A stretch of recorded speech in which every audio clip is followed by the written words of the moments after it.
नमस्कार दोस्तों, इंडियन चटक खाना में आप सभी का एक बार फिर से हार्दिक स्वागत है। आज के इस एपिसोड में हम लेकर आए हैं बंगाल का एक बेहद पसंदीदा और शाही स्वाद वाला लाजवाब व्यंजन लॉबस्टर कर्ड पॉपी करी। बड़े आकार के लॉबस्टर, दही की मुलायम बनावट और खसखस यानी पोस्ता की गाढ़ी ग्रेवी, इन सब का मेल इस डिश को एक अनोखा स्वाद देता है जो घर के खाने से लेकर खास मौकों तक हर जगह पसंद किया जाता है।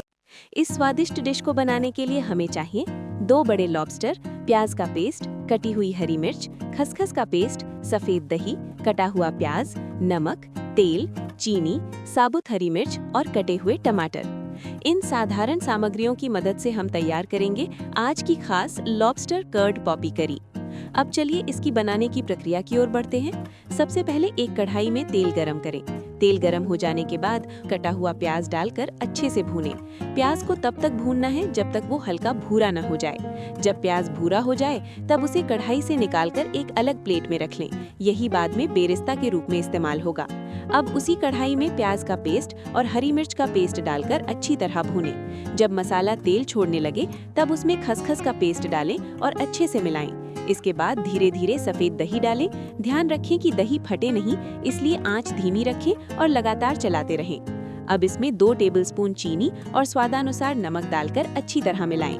इसके बाद साफ किए हुए लॉबस्टर के टुकड़ों को कढ़ाई में डालें और मसाले के साथ अच्छी तरह भूनें। जब लॉबस्टर मसाले के साथ अच्छी तरह मिल जाए और हल्का लाल रंग लेने लगे तब आंच धीमी करके कुछ समय के लिए ढककर पकाएं ताकि लॉबस्टर अच्छी तरह से पक जाए। जब पक जाए तब कढ़ाई से लॉबस्टर और ग्रेवी निकालकर एक सर्विंग डिश में रखें और थोड़ी देर के लिए सेट होने दें।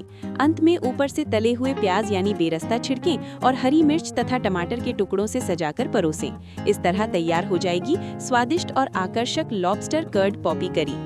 दोस्तों, बंगाल की खाद्य संस्कृति में झींगा और लॉबस्टर का विशेष महत्व रहा है। खासकर बड़े आकार के लॉबस्टर जो देखने में बेहद आकर्षक होते हैं, लंबे समय से एक शाही सामग्री माने जाते रहे हैं। नदियों और मीठे पानी में पाए जाने वाले ये बड़े झींगे पहले राजसी दावतों और खास अवसरों का हिस्सा हुआ करते थे, लेकिन धीरे धीरे ये आम रसोई तक भी पहुंच गए और कई तरह के व्यंजनों में इस्तेमाल होने लगे।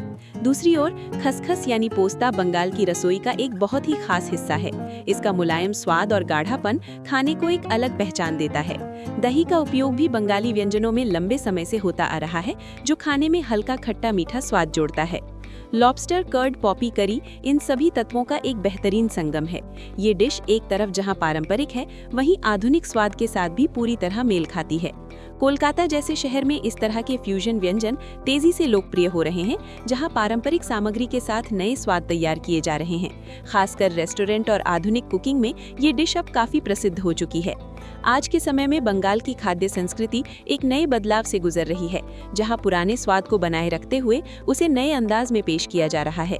लॉबस्टर कर्ड पॉपी करी इसी बदलाव का एक सुंदर उदाहरण है, जो परंपरा और आधुनिकता का शानदार मेल प्रस्तुत करती है।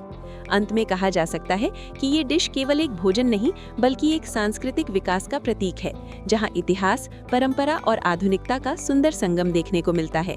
तो दोस्तों, आज की ये स्वादिष्ट रेसिपी यहीं समाप्त होती है। अगले एपिसोड में इंडियन चटक खाना फिर से एक नए और अनोखे व्यंजन के साथ लौटेगा। तब तक आप सभी स्वस्थ रहें, सुरक्षित रहें और अच्छा खाना खाएं।